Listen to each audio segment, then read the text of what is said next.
সোহানা, তুমি কখন আসলে? এই তো কিছুক্ষণ আগেই। অনেক দিন পর তুমি আমাদের বাড়িতে আসলে।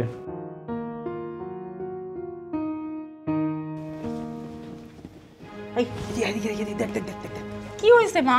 দেখ তোর জামাই ওই মেয়ের সাথে কেমনে হাসাহাসি করতেছে। আমার তো মনে হয় তোর সংসারটা গেল। সব কিছু হয়েছে তোমার জন্য। তুমি যদি আমাকে এসব কুপরামর্শ না দিতে আজকে এই দিন আমার দেখতে হলো না। আচ্ছা ঠিক আছে ঠিক আছে, এখন যা যাই জামাই বাবুজিরে নিয়ে আয় যা। এই মেয়ে, একটা কথা বলি, কান খুলে শুনে রাখবি। আসতে না আসতে শুরু হয়ে গেছে আমার স্বামীর পাশে ঘুরঘুর করা ঘষাঘষি, তাই না? নির্লজ্জ বেহায়া মেয়ে কোথাকার। ফার্দার যেন আমার স্বামীর আশেপাশে তোকে না দেখি। দেখো, আমি যদি সুমার দায়িত্ব নিয়ে থাকি তাহলে মেয়ের বাবার সাথে তো কথা বলতেই হবে, তাই না? তোমাকে আর আমাদের মেয়ের দায়িত্ব নিতে হবে না, ওর দায়িত্ব ওর আমার মেয়েই নিবে। তুই যাই বাড়ি থেকে যা। আন্টি কোথাও যাবে না, আন্টি এখানেই থাকবে। এই শয়তান বাচ্চা, চুপ থাক, আর মুখে মুখে কথা কয়। আপনি এভাবে কথা বলতে পারেন না, ছোট্ট বাচ্চা, ওর সাথে ভালোভাবে কথা বলুন।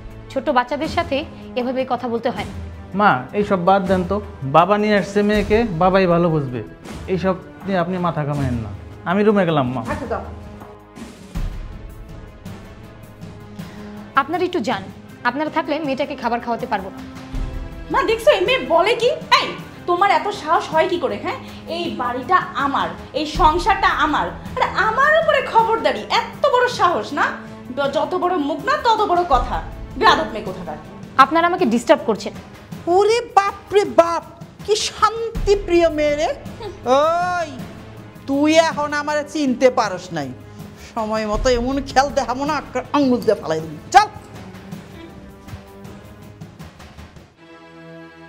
মা আন্টা তো খুব ঝগড়া করছে। এভাবে কথা বলতে হয় না, ওনারা তোমার গুরুজন না? গুরুজনদের সাথে আর কখনো এভাবে কথা বলবে না।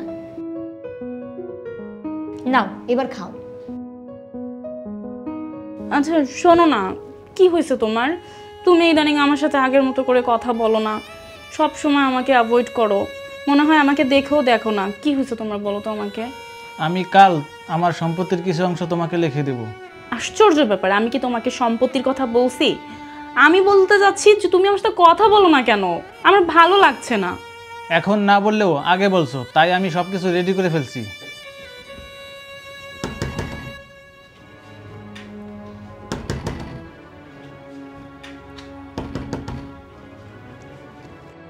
মনে হয় ওই বজ্জাত মেয়েটাই আসছে। এই বজ্জাত মেয়েটা আমার সুখ কেড়ে নিয়ে গেছে, আমার রাতের ঘুম হারাম করে দিছে।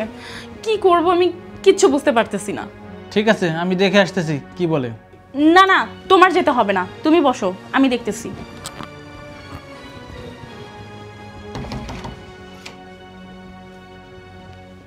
কি ব্যাপার তুমি? এই মেয়ে, তোমার মধ্যে কি মিনিমাম কোনো ম্যানার্সও নাই? হ্যাঁ, তুমি বুঝো না কিছু? তুমি এত রাতে একটা বিবাহিত পুরুষকে নক করতেছো, এত বেহায়া কেন তুমি? হ্যাঁ, আমি তো আপনার সাথে কথা বলতে আসিনি, আপনি এসেছেন কেন? যত বড় মুখ না তত বড় কথা। তুমি আমার স্বামীকে নক করতেছো, আবার বলতেছো যে আমার সাথে কথা বলতে আসো নাই। দেখুন, আমি আপনার কোনো প্রশ্নের উত্তর দিতে চাচ্ছি না, সরেন তো। আমি যার সাথে কথা বলতে এসেছি তার সাথেই কথা বলবো। হ্যাঁ, আমার সাহস কত বড়! এই মেয়ে, আমি আপনার সাথে কথা বলতে এসেছিলাম, কিন্তু আপনার রমণী আমাকে ঢুকতে দিচ্ছিল না। হ্যাঁ বলো, কি বলতে চাও?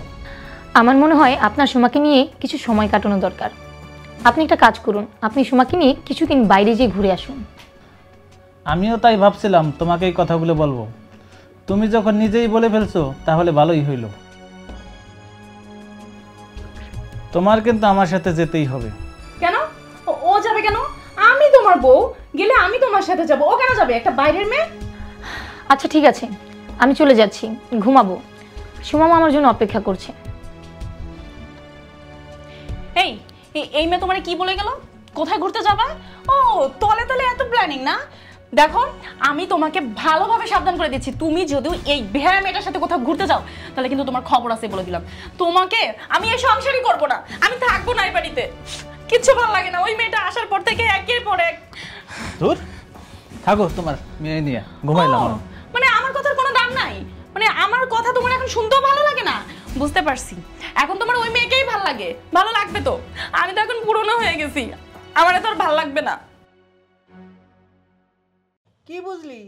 কিছু বুঝছস না? আমার আবার ভালো করে বুঝাই তৈব। মা আর বোঝাতে হবে না, আমি সব বুঝতে পেরেছি। ওই মেয়েটা আসছে আমার সংসার ভাঙার জন্য, আমার স্বামীকে দখল করে নেওয়ার জন্য।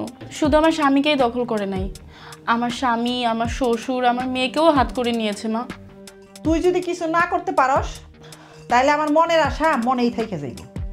ভাবছিলাম বাকি জীবনটা একটু পায়ের উপর পা তুইলাম থাকুক, ঠিক আছে? আল্লাহ কি লিখে রাখছে ভাগ্যে। আচ্ছা মা, এবার আমার কি করতে হবে তুমি একটু বলে দাও না। আমি কি করে আমার স্বামী মন পাবো বলো? চল আমরা দুইজন একটা কাজ করি, বাপ বেটা দুইজনে পুলিশের ভয় দেখাই, তারপরে মেয়েটারে বাড়ি থেকে বাইকে দেবো, এরপরে সম্পত্তি যা আছে সব তোর নামে লিখে নেবো। না না মা, তুমি এসব কি বলছো? এসব করা একদম উচিত হবে না। আমার স্বামী, আমার শ্বশুর সবাই খুব ভালো মানুষ, এদের সাথে এত বড় অন্যায় করা একদম উচিত হবে না।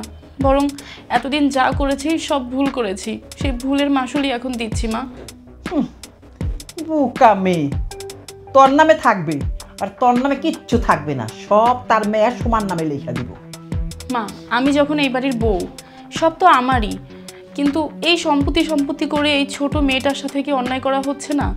সোমা আমাকে মায়ের মতো করে ভালোবাসে, ও তো মা মরা এতিম মেয়ে, ওকে ওর সাথে আমার এমনটা করা উচিত হবে না। মা আগে তুই আমার কথা শুনালো, জামাই বাবাজি কইছে না সব কিছু তোর নামে লেখা দিব, আগে লেখা নে, তারপরে তুই তার মেয়ারে বা তোর মেয়া যত পারো ভালোবাসিস, তাতে আবার কিচ্ছু যায় আসে না। ঠিক আছে মা, রাসেল বাড়িতে আসলে ওকে আমি এই বিষয়ে কথা বলবো। ঠিক আছে, চল গিয়ে দেখি আমাদের শত্রু পক্ষ কি করছে। ঠিক আছে, চলো মা।